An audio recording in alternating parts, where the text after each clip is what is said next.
જય શ્રી કૃષ્ણ ફ્રેન્ડ્સ, આજે આપણે બનાવીશું દાબેલી ફ્રેન્કી। સૌપ્રથમ આપણે ફ્રેન્કી બનાવવા માટે દાબેલીનું મિશ્રણ તૈયાર કરીશું। ગેસ ચાલુ કરી આપણે પેન ગરમ કરીશું। તેમાં આપણે તેલ લઈશું। તેલમાં આપણે જીરું ઉમેરીશું, હિંગ ઉમેરીશું તથા દાબેલીનો મસાલો ઉમેરીને આપણે એને જરાક વાર માટે શેકીશું। હવે તેમાં આપણે કાશ્મીરી લાલ મરચું પાવડર ઉમેરીશું અને જરાક મિક્સ કરીશું। હવે તેમાં આપણે આમચૂર પાવડર તથા સંચળ પાવડર ઉમેરીને ધીમા તાપે 1 મિનિટ માટે સાતળીશું। હવે તેમાં આપણે ખજૂર આમલીની ચટણી ઉમેરીશું અને એને પણ આપણે ધીમા તાપે થોડીક વાર માટે સાતળીશું। ફ્રેન્ડ્સ, જો તમને મારી આ રેસીપી ગમે તો પ્લીઝ મારી ચેનલને સબસ્ક્રાઈબ કરજો, મારી રેસીપીને લાઈક કરજો અને તેને બને તેટલી વધારે શેર કરજો। હવે તેમાં આપણે બાફીને સ્મેશ કરેલા બટેટા ઉમેરીશું। હવે તેમાં આપણે સ્વાદ પ્રમાણે મીઠું, બારીક સમારેલા લીલા મરચાં ઉમેરીશું। આ મિશ્રણને આપણે સરખી રીતે બરોબર મિક્સ કરી લઈશું।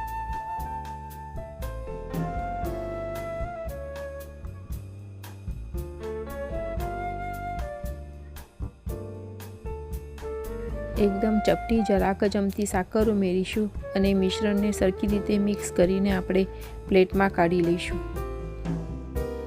હવે આ મિશ્રણ ઉપર આપણે દાબેલીનું ટોપિંગ કરીશું। સૌપ્રથમ આપણે બારીક સમારેલી ડુંગળી ઉપર ભભરાવીશું। ઉપર થોડી કોથમીર ભભરાવીશું। ઉપર આપણે મસાલા શીંગ ભભરાવીશું। એના ઉપર આપણે સૂકા નાળિયેરનું ખમણ ભભરાવીશું। થોડા દાડમના દાણા મૂકીશું તથા ઉપર સેવ ભભરાવીશું। તો તૈયાર છે આપણું દાબેલી સ્ટફિંગ। હવે આપણે રેપ એસેમ્બલ કરીશું। જો આપણી પાસે વધેલી રોટલી હોય તો પણ ચાલે। મેં અહીંયા ટોટિયા લીધા છે જે રેડીમેડ છે। ટોટિયા ઉપર આપણે બટર લગાડીશું। ઉપર આપણે કોથમીર મરચાંની લીલી ચટણી પાથરીશું। ચટણી આપણને જે પ્રમાણે જોઈતી હોય એ પ્રમાણે લેવી અને લગાડવી।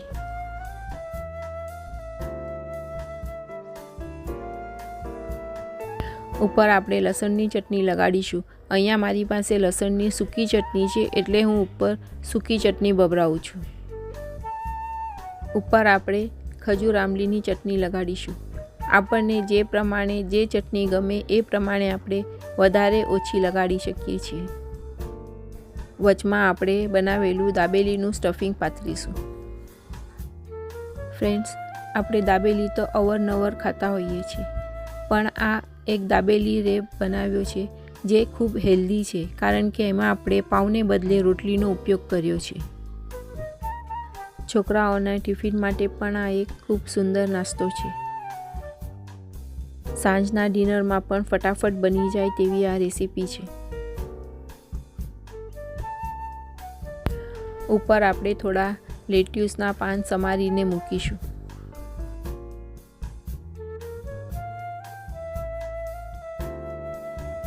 ઉપર આપણે સ્લાઈસ કરેલી ડુંગળી ભભરાવીશું। ઉપર આપણે સ્લાઈસ કરેલા ટમેટાં મૂકીશું।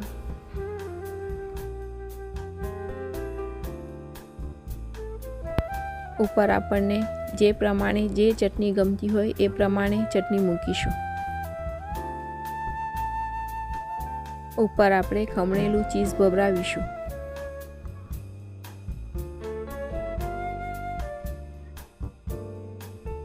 ચીઝ ઉપર આપણે મસાલા શીંગ મૂકીશું અને એનો રોલ વાળીશું।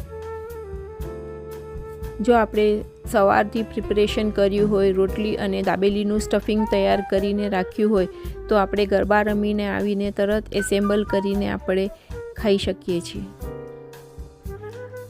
રોલ ઉપર આપણે જરાક બટર સ્પ્રેડ કરીશું અને એને ગ્રીલર પેનમાં, તવી પર કે પછી ઇલેક્ટ્રિક ગ્રીલરમાં ગ્રીલ કરીશું અને એને ગરમ ગરમ સર્વ કરીશું।